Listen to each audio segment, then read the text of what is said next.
Hello everyone. तो आज के इस वीडियो में हम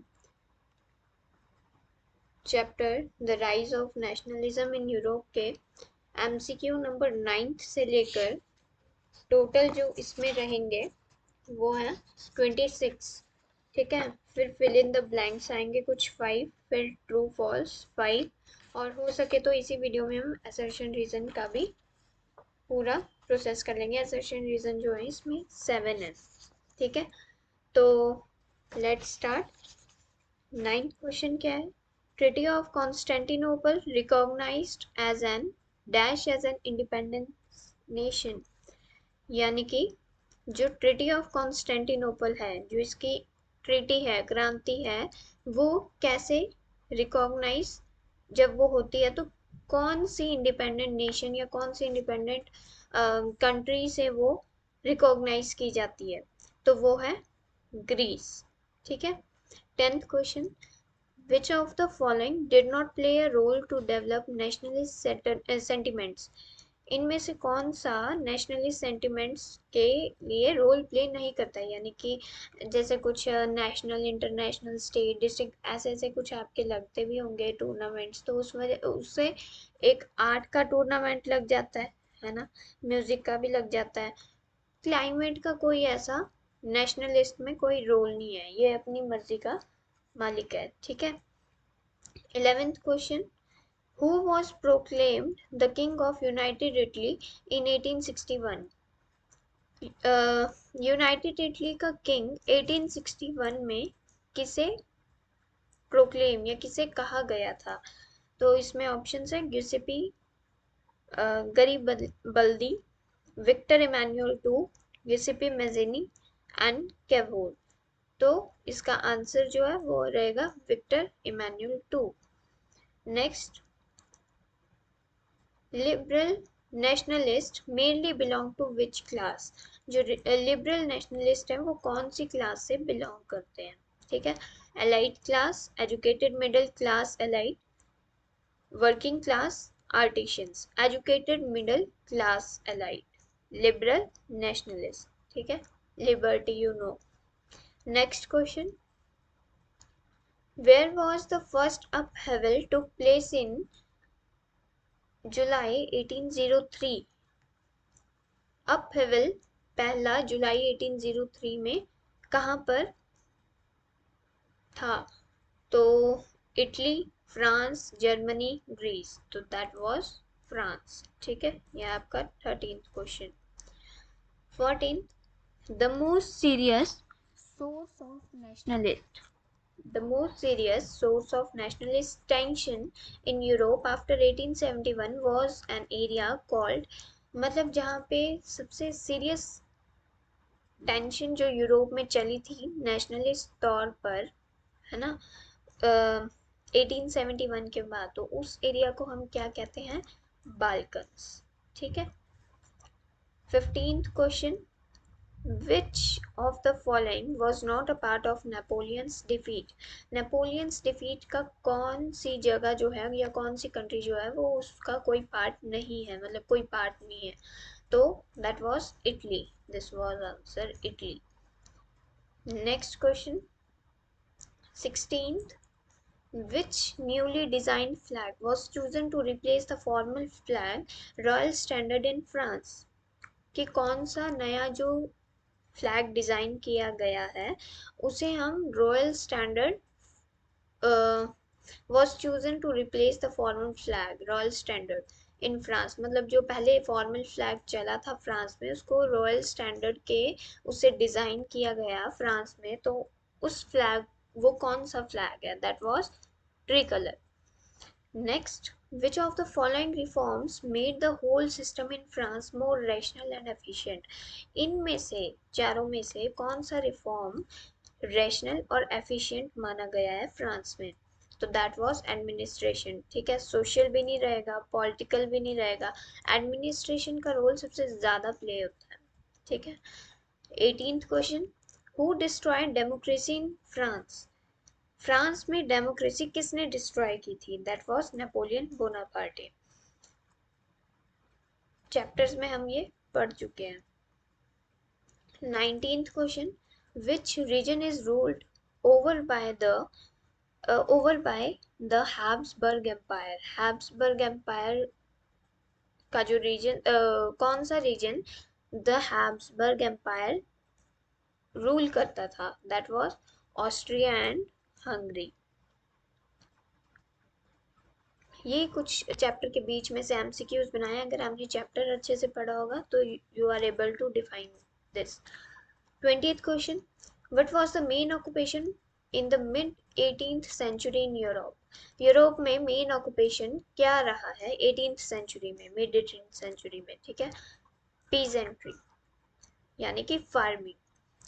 21st question, what was the main feature of the pattern of land holding prevailing in the eastern and central Europe? मतलब main feature क्या रहा है लैंड होल्डिंग प्रिवेलिंग का ईस्टर्न और सेंट्रल यूरोप में? That was vast estates. Next, 22nd, which country began to use language as a weapon of national resistance? National resistance की which country began to use language as a weapon of, मतलब कौन सी country language use करती है national resistance को अपना weapon बना के? That was Poland. Next, what major issue was criticized against by the liberal nationalist? कौन सा मेजर इशू क्रिटिसाइज किया गया था किसके अगेंस्ट? लिबरल नेशनलिस्ट के। लिबरल नेशनलिस्ट का हमने पीछे क्वेश्चन पढ़ा था, तो उसमें लिबरल जो नेशनलिस्ट थे वो किससे बिलोंग थे? here was that question, educated middle class elite, ये वाला था उसका। ठीक है, वैसे ही यहाँ पे भी है, लिबरल नेशनलिस्ट के अगेंस्ट कौन था? That was efficient bureaucracy. ठीक है, this was answer. 24th, German philosopher John Gottfried claimed that true German culture was to be discovered among the, मतलब जो सही तरह से जो जर्मन कल्चर चलेगा वो किसको क्लेम, मतलब किसको हमें देना चाहिए? ठीक है, ये किसने कहा था? German Gottfried, German philosopher John Gottfried. तो उन्होंने किसको दिया था? कॉमन पीपल को, ना मिडिल क्लास को ना एरिस्टोक्रेटिक को। ठीक है, सिर्फ कॉमन पीपल को उन्होंने दिया था। अब ये क्वेश्चन पूछ रहा है वोल्क्सगेस्ट का मीनिंग क्या है? तो उसका आंसर रहेगा आपका स्पिरिट ऑफ द नेशन। ठीक है। 26th, the place where the priest and bishops were punish, जहाँ पे बिशप्स और प्रीस्ट को पनिश किया गया था वो कौन सा प्लेस है? Siberia. Most probably we have read. Second, fill in the blanks. तो फर्स्ट है the act of union of 1707 was between, हमने यूनियन का एक्ट पढ़ा था 1707 का चैप्टर में, तो वो यूरोप और स्कॉटलैंड के बीच में रहा। जैकोबिन या जैकोब क्लब्स वर द, वो कौन से क्लब्स हैं? Political clubs. When conservative regimes were restored to power, जब कंजर्वेटिव रिजिम्स उन्हें उनकी पावर मिल गई थी तो many liberal minded people went underground, मतलब जैसे किसी को होता है ना कि उनकी पावर उनको वापस दे देना, और जो मतलब जलसी करते हैं उनके पैरों तले जमीन खिसक जाना, वो है यहाँ पे इसका मतलब कि लिबरल का जो जो बड़े माइंडेड पीपल थे ना उन वो अंडरग्राउंड हो गए। ठीक है, because of the fear of repression, repression के फियर से। Fourth, dash allegory represent the nation of France? Marianne, किसने फ्रांस का नेशन रिप्रेजेंट किया था? वो है Marianne. Fifth, dash were the most serious nationalist tension in Europe after 1871? MCQs में भी पढ़ा था, that was Balkans. True false? Read each of the following statement and write if it is true or false. First है, in Britain formation of a nation state was a long parliamentary process. ये क्या है? True है कि मतलब जो nation state की जो फॉर्मेशन रही है ब्रिटेन में वो एक बहुत बड़ा पार्लियामेंट्री प्रोसेस था। Second, Jacobin clubs influenced German army, so it was false. तो जैकोबिन क्लब्स ने किसे इन्फ्लुएंस किया था, या जर्मन आर्मी किसके द्वारा इन्फ्लुएंस हुई थी? तो यहाँ पर जो रहता है कि जैकोबिन क्लब्स इन्फ्लुएंस जर्मन, मतलब किसने जर्मन आर्मी को इन्फ्लुएंस किया था, ठीक है। तो वो कौन है? वो है नेपोलियन, ठीक है, जिसने जर्मन आर्मी को इन्फ्लुएंस किया था। जैकोबिन क्लब्स की जगह क्या आएगा?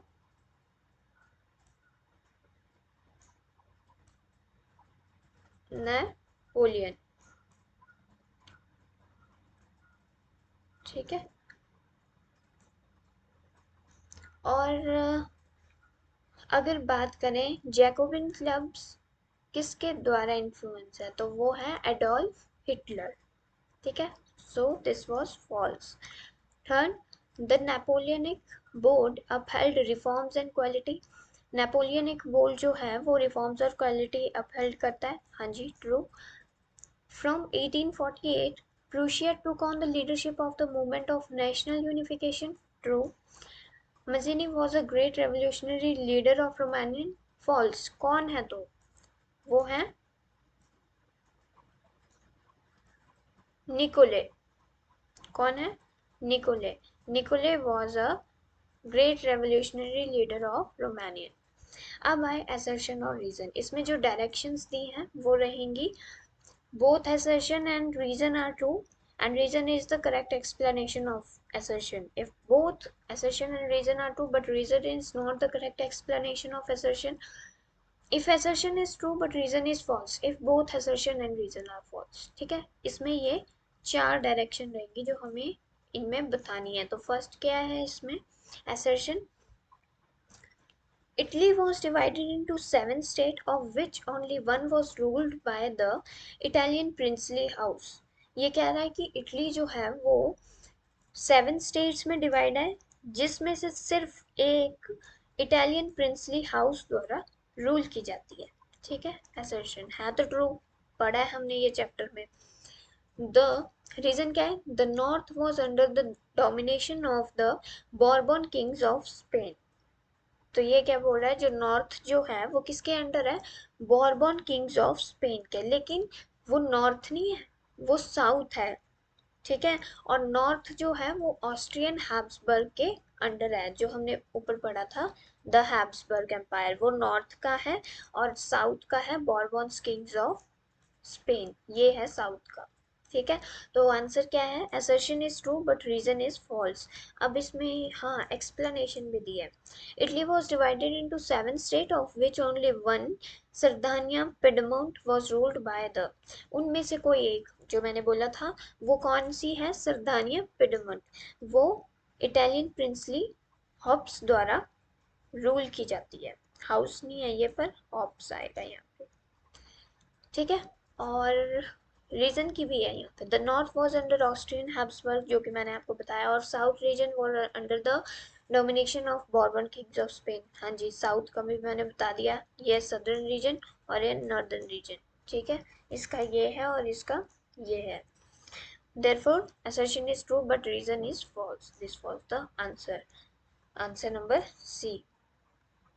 Second, assertion क्या बोल रहा है? German, Italy and Switzerland were divided into kingdoms. जो जर्मन, इटली और स्विट्जरलैंड है वो किंगडम्स में डिवाइडेड है, ड्यूचीज में या ड्यूकीज में, and cantons whose rulers had their autonomous territories. मतलब ये किस में डिवाइडेड है? किंगडम्स, ड्यूकीज एंड कैंटन्स में डिवाइडेड है, जिसमें रूलर्स जो हैं उनके पास अपनी टेरिटरीज, अपनी पावर्स हैं, ठीक है। देवर, रीजन क्या है? They were closely bound to each other in spite of their autonomous rule. वो अब रीजन बोल रहा है कि वो एक दूसरे से क्लोजली बाउंड है ना, जैसे क्लोज रिलेशनशिप होता है, बॉन्ड बना होता है उनके बीच में। इन स्पाइट ऑफ देयर ऑटोनोमस मतलब उनकी स्वेच्छा रूल से उन उनमें क्या बना हुआ है? वो क्लोजली एक दूसरे से बाउंड है, ठीक है। तो इसमें आंसर बोल रहा है assertion is true but reason is false. हाँ जी, क्योंकि assertion explanation यहाँ पे है, जर्मनी, इटली एंड स्विट्जरलैंड, ये मैंने आपको बता दिया, ऊपर लिखा हुआ सेम एज assertion है ना। Diverse people lived with in the territories, ठीक है। डाइवर्स पीपल, डाइवोर्स नहीं पर डाइवर्स, जो स्प्रेड होते हैं। They didn't share a collective identity और अ कॉमन कल्चर, वो कलेक्टिव आइडेंटिटी और कॉमन कल्चर अपने एक दूसरे के साथ शेयर नहीं करते। They spoke different languages, belong, वो डिफरेंट डिफरेंट लैंग्वेजेस बोलते हैं हमने डिफरेंट एथनिक ग्रुप से जो वो आया, तो well no close ties binding them, और उनके बीच में कोई ऐसा क्या नहीं है, they were not closely bound with each other, ये कह रहा है, ठीक है। तो assertion is true but reason is false, C is your answer। Third question,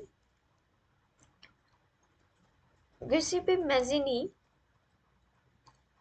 worked with the conservatives of the for the monarchy। अब ये बोल रहा है जो गिसिपी मेज़नी है वो किसके साथ वर्क करती है, कंजर्वेटिव्स फॉर द मोनार्की, पर मोनार्की जो है वो बिल्कुल उसके अपोजिशन में रहती है, ठीक है, वो कोई इनके साथ वर्क नहीं करती है। और रीजन क्या कह रहा है, अब रीजन कह रहा है, Italy had to continue to be patchwork of small states and kingdoms, कि इटली को इटली हैड टू कंटिन्यू, मतलब इटली को कंटिन्यू करना पड़ा स्मॉल स्टेट्स और किंगडम्स के साथ अपना पैच वर्क, मतलब जो वो साथ में कर सके, है ना। अब आंसर क्या है, both assertion and reason are false, बिल्कुल सही। मजीनी जो इनका पहले मजीनी का इन्होंने बताया था, वो बोल रहे थे कि वो वर्क किसके साथ करते हैं, कंजर्वेटिव्स फॉर द मोनार्की के साथ, है ना। लेकिन मजीनी जो है वो बिल्कुल उसके अपोजिशन में है, ठीक है। And his vision of democratic republics frighten the conservatives, ठीक है।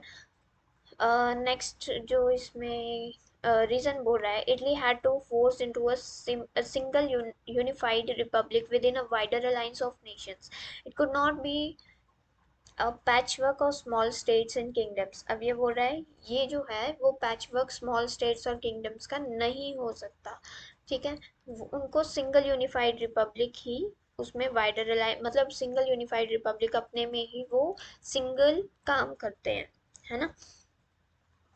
नेक्स्ट है फोर्थ, एसेशन क्या बोलते हैं, culture played an important role in creating the idea of nation, हाँ जी।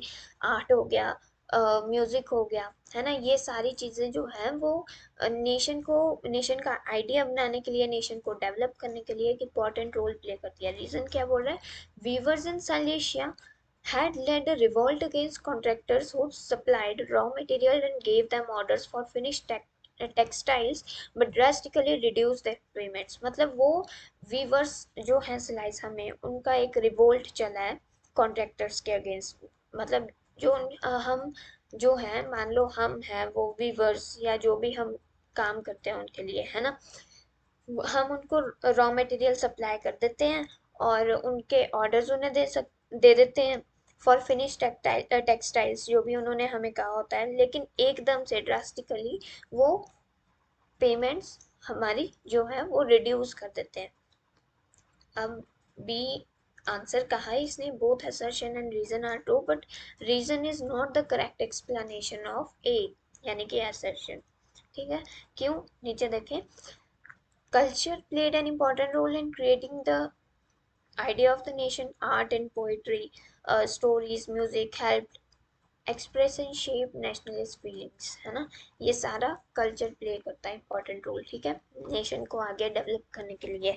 अब इसका रीजन का ही है, the year 1848 was a year 1848 was a year when rise in food prices and a year of bad harvest led to widespread pauperism in town and country। मतलब उस 1848 एक ऐसा year था जब फूड प्राइजेस के जो दाम हैं वो बढ़ गए थे, क्यों, क्योंकि वहाँ पे एक बैड, बहुत बुरी हार्वेस्टिंग हुई थी टाउन एंड कंट्री में, ठीक है, वो सारी जगह फैल गई थी।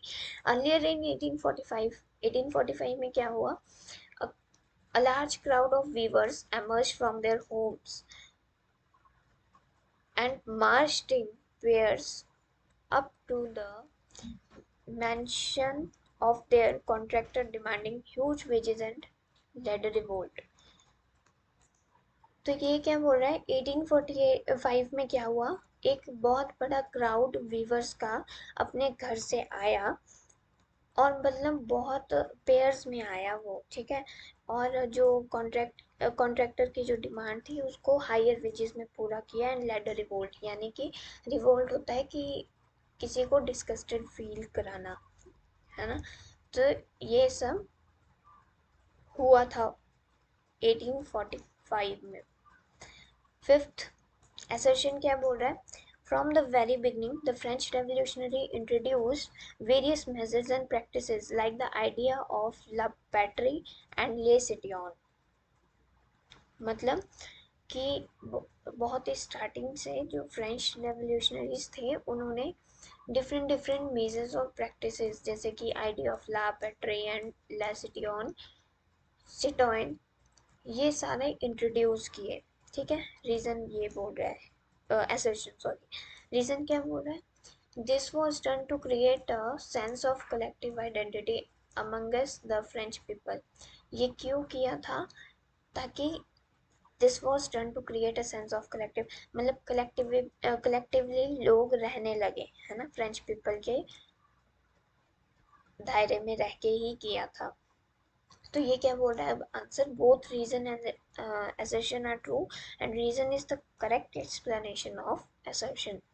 तो ये तो ठीक है कि फ्रेंच रेवोल्यूशन जो है उन्होंने प्रोक्लेम किया था कॉन्स्टिट्यूट द नेशन और शेप इट्स डेस्टिनी, ये सब कुछ करने के लिए, है ना। ये आ गया assertion from the very beginning. अब कौन बोल रहा है, assertion ही बोल रहा है ये भी। स्टार्टिंग में उन्होंने डिफरेंट डिफरेंट आइडियाज लिए थे, जैसे ऊपर लिखा है ला पैट्री एंड ले सिटोइन, है ना, ये सारे प्रैक्टिसेस इंट्रोड्यूस किए थे फ्रेंच पीपल के लिए। और रीजन क्या बोल रहा है, the centralised administrative system was one of the measures taken for making uniform laws for all citizens within its territory, मतलब कुछ ऐसे भी मेजर्स लिए गए थे ताकि यूनिफॉर्म यानी कि इक्वल लॉ बनाए जाए सारे ही सिटीजन्स के लिए। सिक्स्थ एसेशन क्या बोल रहा है, the Scottish Highlanders were forbidden to speak their Gaelic language or wear their national dress, and large numbers were forcibly driven out of their homeland. Scottish landers जो हैं उन्हें अपनी ही गैलिक लैंग्वेज, मतलब जो उनकी ट्रेडिशनल लैंग्वेज है, उसे बोलने के लिए अलाउ नहीं किया। फॉरबिडन होता है to not to allow something, कुछ मतलब अलाउ नहीं करना। और वियर देयर नेशनल ड्रेस, और large number was forcefully driven out of their homeland, यानी कि सारे उनके ड्रेसेस और जो भी था उनका नेशनल ड्रेसअप, है ना। रीजन क्या बोल रहा है, the English help the protesters of Ireland, English ने आयरलैंड के प्रोटेस्टेंट्स की हेल्प की, क्या करने के लिए, ताकि उनका जो डोमिनेंस है पूरे कैथोलिक कंट्री में उस समय वो बढ़े, एस्टेब्लिश हो। तो आंसर क्या है, both A and R true but R is not the correct explanation of A. अब कैसे, अब यहाँ पे तो लिखा है the situation refers to the unification of Britain, ये तो पता ही लग रहा है। Assertion refers to Scotland and how they suffered because of their long drawn out process, कैसे उन्हें अपने ही पहनावे से, अपनी ही लैंग्वेज से वंचित रखा। Their culture and political institutions were systematically suppressed, वो बंद कर दिए गए। However, the reason refers to how the Irishman suffered in the hands of Englishman, कैसे Irishman जो है वो Englishman के हाथ में उन्हें जाना पड़ा, मतलब जैसे Englishman ने ही सारा अपनी मुट्ठी में कर रखा था। As it was a country deeply divided the Catholics and Protestants, लेकिन जो ये कंट्री है वो किस में डिवाइडेड है, कैथोलिक्स और प्रोटेस्टेंट्स में।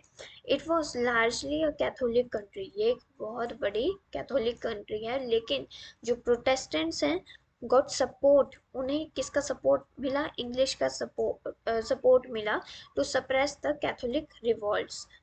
कैथोलिक रिवॉल्ट्स को सप्रेस करने के लिए, यानी कि एकदम से वो चीज़ उनकी स्टॉप ही कर दी, सप्रेस, है ना।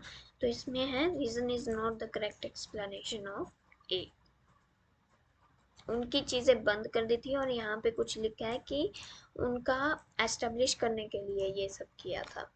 नेक्स्ट सेवेंथ लास्ट ही है ये assertion on 18th May 1848, 18th May 1848 को क्या हुआ, 831 elected representatives revolted in the Frankfurt parliament, कि जो 831 रिप्रेजेंटेटिव्स जो थे उन्हें कहाँ रिवोल्ट कर दिया गया, फ्रैंकफर्ट पार्लियामेंट में। ठीक है, ये फॉल्स है क्योंकि उनको मतलब फेस्टिव प्रोसेशन के लिए अपनी जगह पर लेके गए थे। रीजन क्या कह रहा है, the elective representatives revolted against the issue of extending political rights to women, मतलब जो इलेक्टेड रिप्रेजेंटेटिव्स थे वो किसकी तरफ रिवोल्ट थे, किसके अगेंस्ट थे, कि पॉलिटिकल राइट्स वुमेन को देंगे। तो इसमें बोल रहा है both reason and assertion are true, sorry false. तो देखेंगे कैसे, एक्सप्लेनेशन है ये।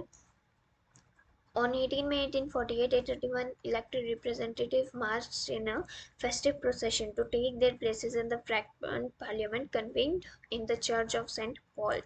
ठीक है, the issue of extending political rights to women was a controversial one with the liberal movement. एक liberal movement से जो हमें मतलब पॉलिटिकल राइट्स वुमेन के एक्सटेंड करने की बात चली थी, वो एक कंट्रोवर्शियल था लिबरल मूवमेंट के साथ, in which large number of women had participated actively.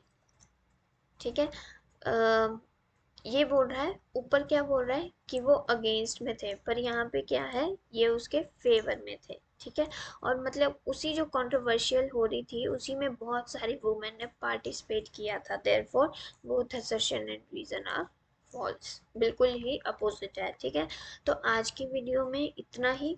Next video में हम करेंगे नेशनलिज्म इन इंडिया, उसमें आपको कुछ एक्स्ट्रा मतलब लॉन्ग क्वेश्चंस भी मैं बताऊंगी, मैं आपको सिर्फ शो कराऊंगी, आप उसके स्क्रीनशॉट ले सकते हैं। ठीक है, आज की वीडियो में इतना ही, नेक्स्ट में करेंगे।